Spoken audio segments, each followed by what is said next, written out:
ଖୋର୍ଦ୍ଧା ଜଟଣୀରେ ନାଇଜର ନିକଟରେ ଘଟିଛି ଏକ ଭୟାବହ ସଡ଼କ ଦୁର୍ଘଟଣା। ଏହି ମର୍ମନ୍ତୁଦ ଦୁର୍ଘଟଣାରେ 2 ଜଣଙ୍କ ମୃତ୍ୟୁ ଘଟିଥିବା ବେଳେ 4 ଜଣ ଗୁରୁତର ଆହତ ହୋଇଥିବା ସୂଚନା ମିଳିଛି। ସୂଚନା ଅନୁଯାୟୀ ଏକ ଦ୍ରୁତଗାମୀ କାର ଭାରସାମ୍ୟ ହରାଇ ଏକ ଯାତ୍ରୀବାହୀ ଅଟୋରିକ୍ସାକୁ ସମ୍ମୁଖରୁ ଜୋରଦାର ଧକ୍କା ଦେଇଥିଲା।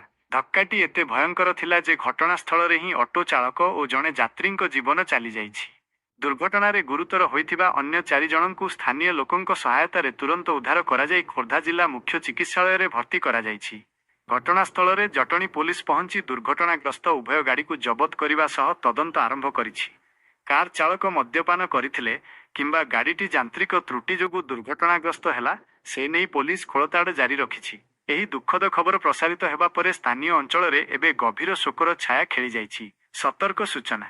ଗାଡ଼ି ଚଲାଇବା ସମୟରେ ସର୍ବଦା ଗତିସୀମା ପ୍ରତି ଧ୍ୟାନ ଦିଅନ୍ତୁ ଏବଂ ଟ୍ରାଫିକ୍ ନିୟମ ପାଳନ କରନ୍ତୁ। ଆପଣଙ୍କ ସତର୍କତା ହିଁ ଆପଣଙ୍କ ଜୀବନ ବଞ୍ଚାଇ ପାରିବ।